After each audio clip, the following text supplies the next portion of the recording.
Good afternoon. My name is Steve Tracy. This is a brand new presentation, a brand new podcast called Saving Grandma.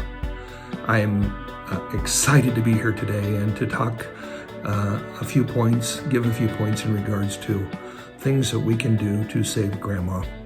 Now, you're probably wondering why I have this title. It's kind of interesting, so I probably ought to introduce myself first.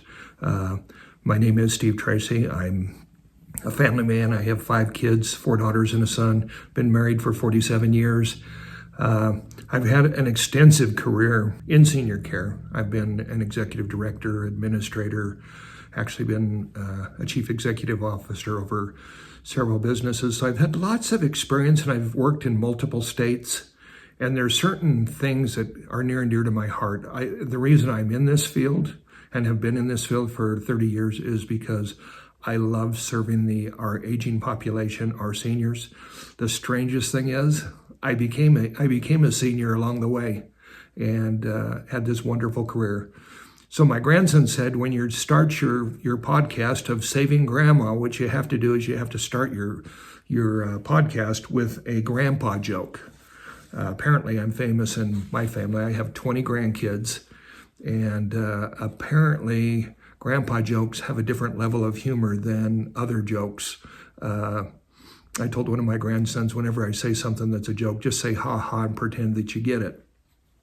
So basically we'll have a trivia question that we'll start with. And let's start with the trivia question, then I'll share one grandpa joke. The trivia question is, how many informal caregivers provide activities of daily living? Now, activities of daily living, they call it ADLs, and it's just a term they use in the industry. Basically, caregivers that are helping with, getting a person up and dressing them and bathing them. And so the question is, how many untrained informal caregivers are there in the United States? I'm not going to give you the answer right now. I'll give it to you a little bit later. Actually, we'll talk about it and I'll give you the answer. Grandpa joke. What did one senior mountain climber say to the other? We're finally over the hill. So that's to my grandson, Trace. And I'll talk a little bit about my grandkids as we go too, because I think younger people have a very delightful perspective on us older folks, I guess. Now, one thing I guess I should share with you is a lot of the information. I've actually written a book, Who Took My Keys? And it's actually right now on Amazon Kindle. And so a lot of the principles that I will be talking about are in this book. It was so near and dear to my heart. I've had so many families come to my office and talk to me about some of the challenges that they're facing and all the different things that are going on. And so it was near and dear to my heart that I write a book and give people tools, especially those caregivers, or a lot of people don't even know kind of where to look or what to do when their elderly parents are in trouble and they need a different type of setting, a caregiving setting, and it's very difficult. I basically, as I've gone through my career, I've started to take notes. And so in this podcast, I'm actually, as we go through, I'm going to be bringing people in. We're going to be interviewing people and talking to people, caregivers. We're going to be talking to residents. I'll go to some assisted livings and some long-term care and rehab facilities. And we'll talk to individuals on both sides and talk about what their challenges are, and if actually their home setting is where they want to be, and if they're finding, basically, I call it a quality of life. Are they happy? Are people happy where they're at, and are they safe? That's the 2 questions you always have to ask. So when you're dealing with your grandma, because we're saving grandma, saving grandpa, or even your parents, then the first questions that you start to ask are, number 1, are my parent or my grandparent happy? Are they thriving? And are they safe? So one of the questions that was sent to me, and I'll be reading questions during the podcast throughout as we go on and we have more podcasts, is this one is a question. It says, my father just called me and told me he had a fall. What can I do? Great question. Great question. And with that, I'm going to start basically talking about some of the things that are near and dear to my heart. And we'll start with the very basics. And as we get into the podcast, we'll dive into insurances. There's a lot of good insurances out there, and there's a lot of crappy insurance out there. People buy long-term care insurance thinking that they're taken care of for the rest of their life. They get into a long-term care facility and find out, it's only paying like 5 or 10%. I'd like to talk a little bit about Medicare. Yeah, how much is Medicare insurance paying? What does it pay? Medicaid, what does it pay? What do you have to do to qualify? There's a lot of questions out there that people just don't know because there's so much that is wrapped up in government bureaucracy and regulations. It's really hard to know. So as I go forward, there'll be some slides and different things that I will show. One of the things, I have a slide that's called It's My Life, and it's actually a picture of my book, the front page, and it has this elderly lady, and her hands are like this, and she's just angry, and there's steam coming out of her ears and off the top of her head, and basically she's saying, it's my life. And I think about that, and I'm thinking, wow, you know what? It is. And when we step in as adult children to try and help our parents or our grandparents, the first reaction that we get is basically mind your own business. And I think that's hilarious because I've gone through it myself. I'll tell you a few experiences that I've gone through. And you kind of have to realize, where is that balance? Because you are up against, this is not an easy sale. You are up against independent individuals, your parents or your grandparents who have been independent their entire lives. They have survived world wars and different wars and so many things in life. You just got to take your hat off to them. So a lot of times we back off and we say, okay, they are independent. They've made it this far. And you try and respect that. And it's extremely challenging. I worked for different companies when I was younger, and the companies used to be on this big thing where we got to make these people, we're going to make them live longer, and we're going to put them on a salt-free diet, and we're going to make sure that we're going to count their calories and make sure that they're healthy. Well, it finally came to the philosophy, do you want a person to have a quality of life or a quantity of life? So that's always been the question in the senior care industry. Do you want your parents to have this really happy, do whatever they want and have this high quality? Or do you want them to live till they're 105? Now, everybody has a different answer. There's no right or wrong answer. However, personally, and I'm just going to state that, I figure if a person's lived 80 to 85 years and they want to have a piece of chocolate cake, they darn well better get a piece of chocolate cake. That's their quality of life. Now, the other thing that I always look at, and I'm going to be jumping to a few different topics here, is life's simple pleasures. Anybody that's ever worked with me in the last 30 years will hear me talk about life's simple pleasures. Well, the question is, do you know your parents' life's simple pleasures? And it basically starts out, what do they do on a regular basis? There are some people that get up in the morning, they have to have their cup of coffee. It may be a special coffee, and they may read the newspaper. They may just sit out on their patio, have their coffee and their newspaper, and that is their life simple pleasure. If we know what an individual's life simple pleasure is, first of all, then you start looking at individuals' quality of life and adding to their quality of life of what makes them happy. Now, knowing that you're up against a challenge and that at some point you're probably going to have to take away the keys. But what is that point? I mean, when do you really know when to step in and help a loved one? Because they're going to fight you tooth and nail and tell you they don't need your help. And please mind your own business and get on your way. Stop by, say hi on the holidays, and let me be free. So there's going to be things that you're going to start to look for. And when you start looking at, are my parents or my grandparents safe? That's why we've got this video, Saving Grandma. Now, Saving Grandma, there's a lot of tools. Who took my keys? You will find little worksheets that you fill out in this book that will kind of check to see what are the flags. So let's start with one flag of Saving Grandma. One of these days, you may accidentally, you kind of have to listen very closely. What is mom or dad or grandma actually saying? Now, if you start to hear that, oh, I had a fall last week and I have a bruise, there should be a light bulb that goes on. Falls are the number one cause of death. For elderly people, that's the number one reason people go to the hospital and to the emergency room, are because of falls. Now, I'll tell you a story.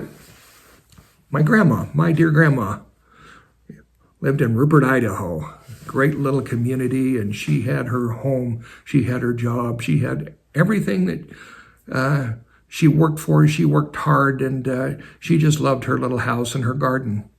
And there wasn't a soul or a single person in the family that was going to get her out of that house. Now, my grandma had macular degeneration, which pretty well meant she was legally blind. She had a little bit of peripheral vision, but we still managed to get people to stop by and check on her and try and keep her as independent, and that's what she wanted. And we tried to respect that.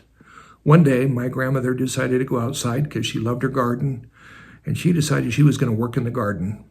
She picked up a shovel, and when she went to step on the shovel to get some dirt, she stepped wrong. She had a fall, she broke her hip, and immediately was transported to the hospital. The hospital, we had to sit with the doctors and surgeons to decide what we were going to do with that broken hip. My grandmother actually never went back to her home from that point. It wasn't her decision. It was the decision that was made basically from a fall.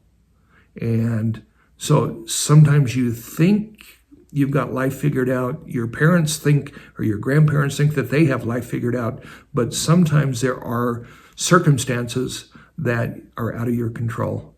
So the big thing is you have to be very alert. Now, I'm going to give some really good tips today.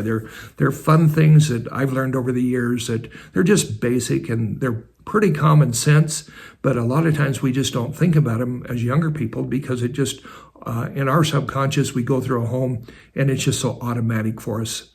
So number one, listen. And if you start to hear that your grandma had a fall, that she got bruised, that should be an alert. In fact, you probably are just hearing about one of many. And then at that point, you have to realize that it may be that the emergency folks have picked her up a couple of times and taken her to the emergency room. She fell and she couldn't get up. You have to call the fire department. So there are people in the community that actually are very much aware if falls are happening because they'll get calls that they need help. And if you get a call saying, I fell down, I can't get up, then that's a red flag for you, for your grandma. Now, what are you going to do to save your grandma? Go and chew her out and say, don't fall again? That doesn't work. These are independent individuals. So the first thing anybody should do is, number one, okay, let's look at quality of life.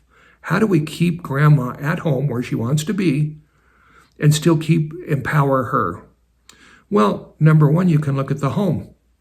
There are things you can do in a home that will make a home safe. You can go in very quickly.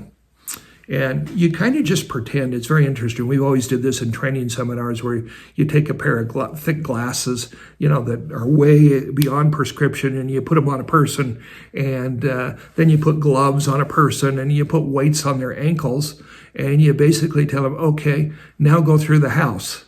And what happens is suddenly you start to see through the eyes of an elderly person.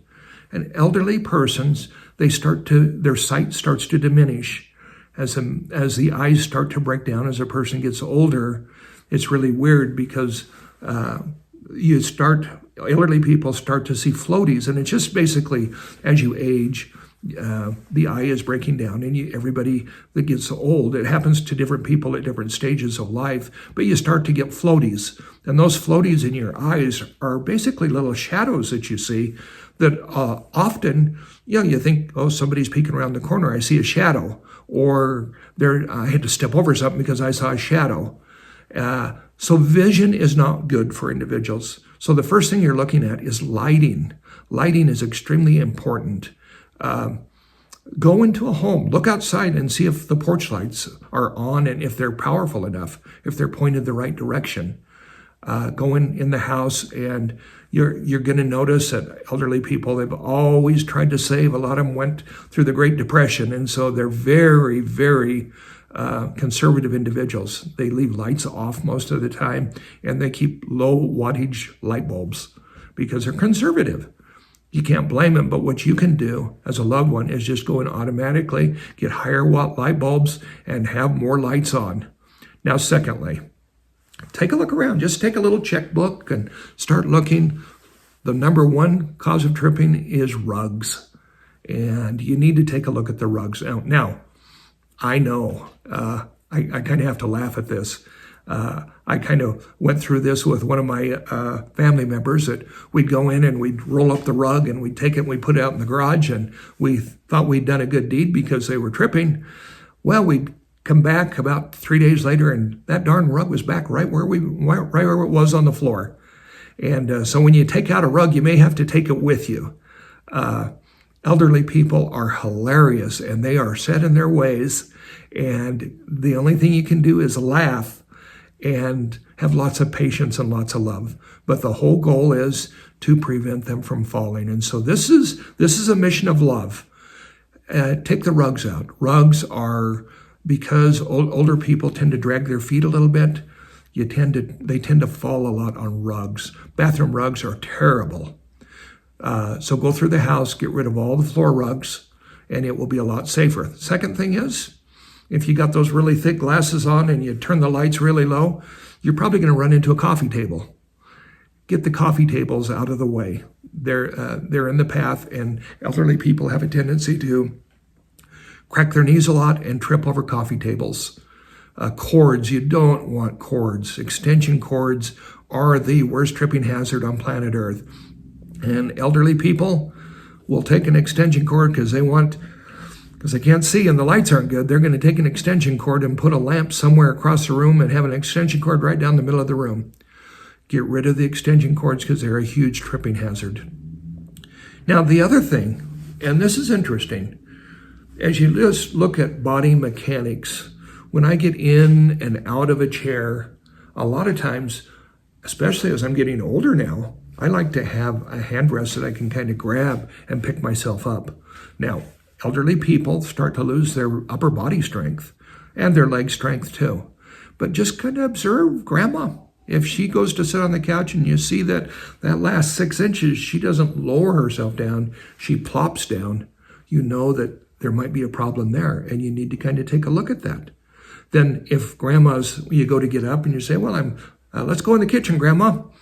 If grandma doesn't get up on her own and she said, well, help me up, and you have to extend your hand to help her up, there could be a problem. And there's things that you can help. These are things that are just normal aging process kind of things. So you just smile, you give grandma a big hug, and then what you'll need to do is start looking. They make some really good easy chairs that, like Lazy Boys, that will actually electronically lift a person up to a standing position. Very inexpensive solution.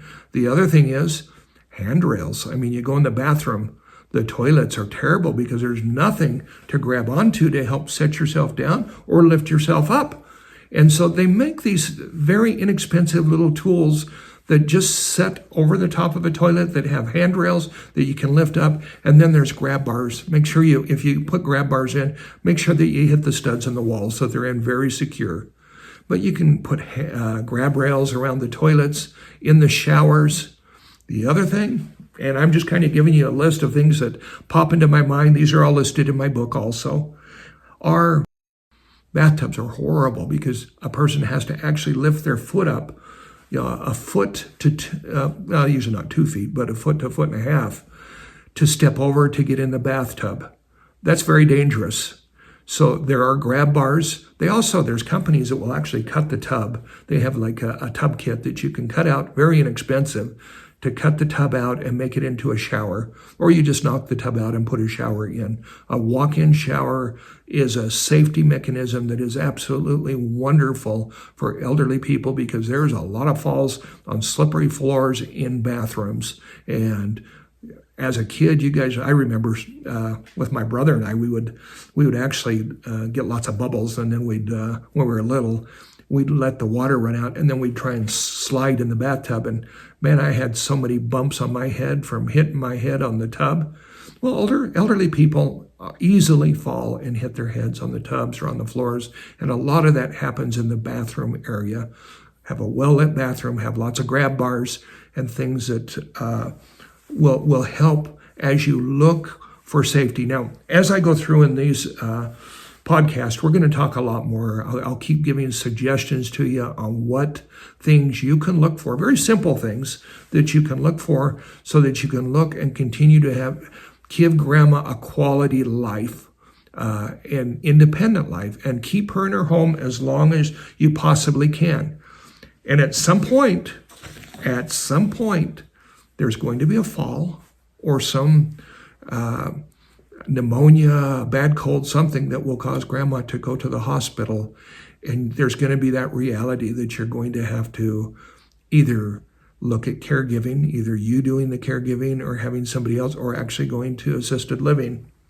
Now, when I started this, I wanted to read this because I just laughed because there's so much truth in this. And this was listed on social media.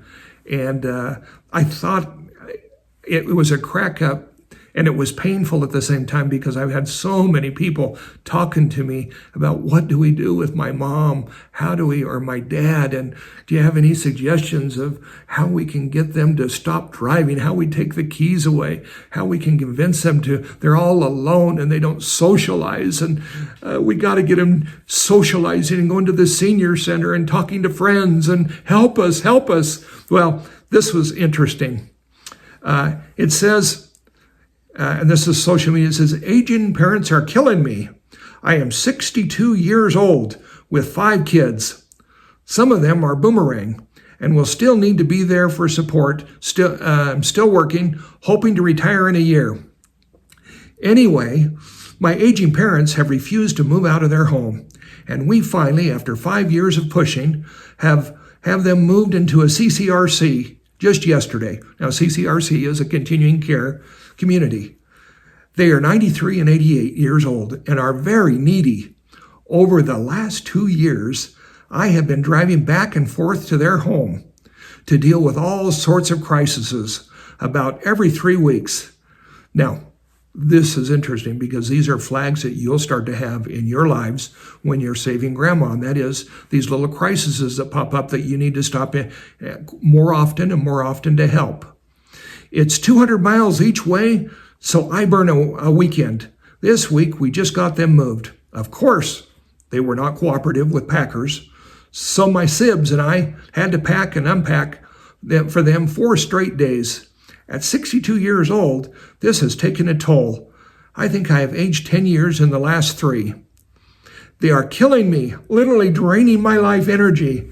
I am tired of the toll it is putting on my family.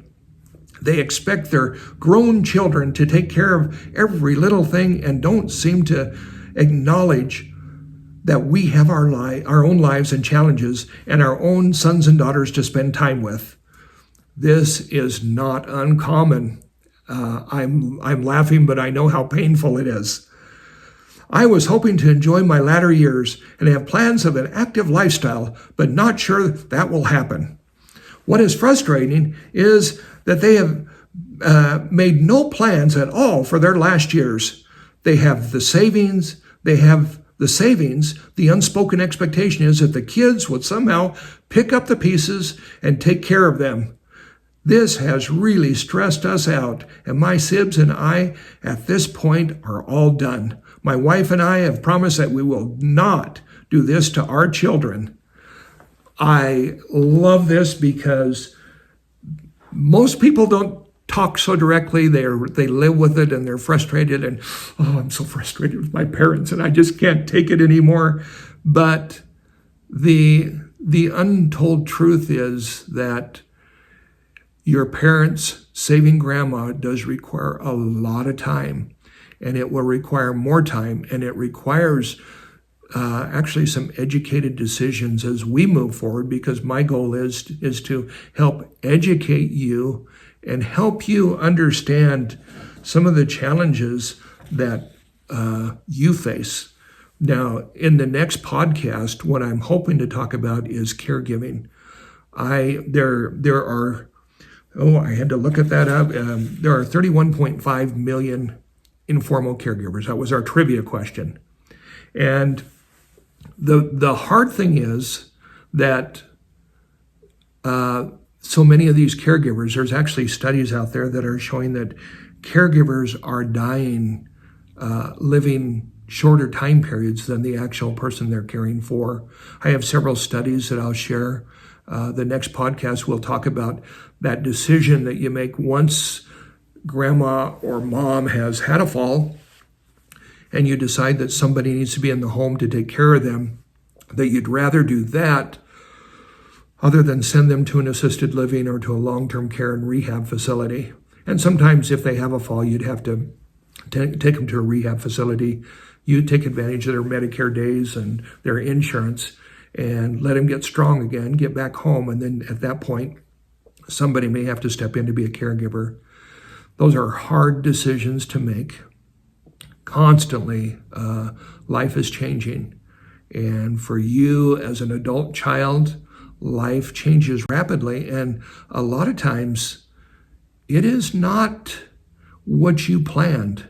You did not sit down and write your retirement plan, and part of that plan was that you were going to be a caregiver for your parents, or that you were going to sit back and watch your mom or your dad be a caregiver.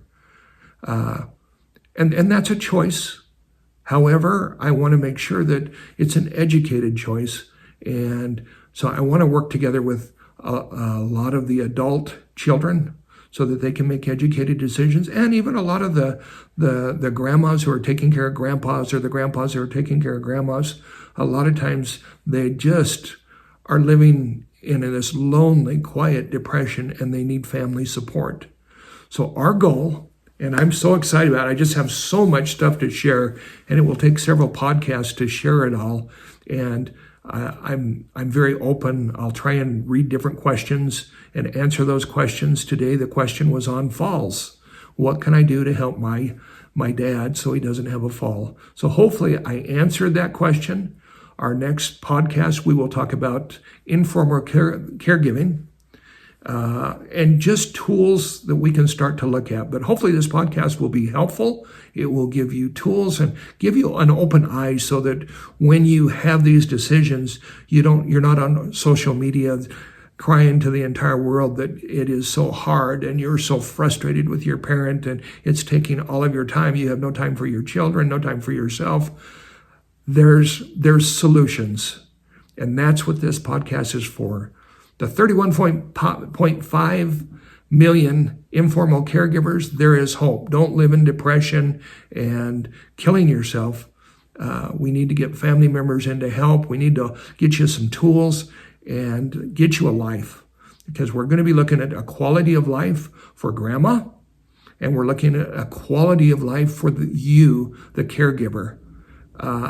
My philosophy isn't necessarily quantity. It's your choice if you want to live. It's a lot of genetics. There's a lot of studies out there. A lot of people live age very well.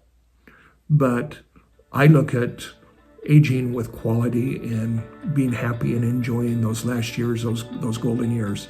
As my mom once told me, the golden years aren't quite as golden as everybody talked about. And I did, and I have talked about, there's one chapter even in my book, Who Took My Keys, about the golden years not being so golden. So we've got lots to talk about, and there's a lot of solutions that we will find, and it should be a fun journey. Like I say, I love what I do. I have loved taking care of elderly people. love communicating with them, talking, listening to their history. They all have better old people jokes than I do, and I'm sure my grandkids will tell you that. But we're going to have a lot of fun. This will be a fun journey. Growing old is fun, but we need to make it fun. And that is Steve Tracy, and we are saving Grandma, and that's our mission. So welcome, and I appreciate this if you'll share with other people, and you'll see more podcasts coming out, and we're going to learn together and hopefully not only save Grandma, but save you as an adult child. There's a lot of people that are just living under huge amounts of stress, and we're going to make a difference in your life. And that's the goal of this podcast, is to change your life and give you a quality of life. Thank you for listening.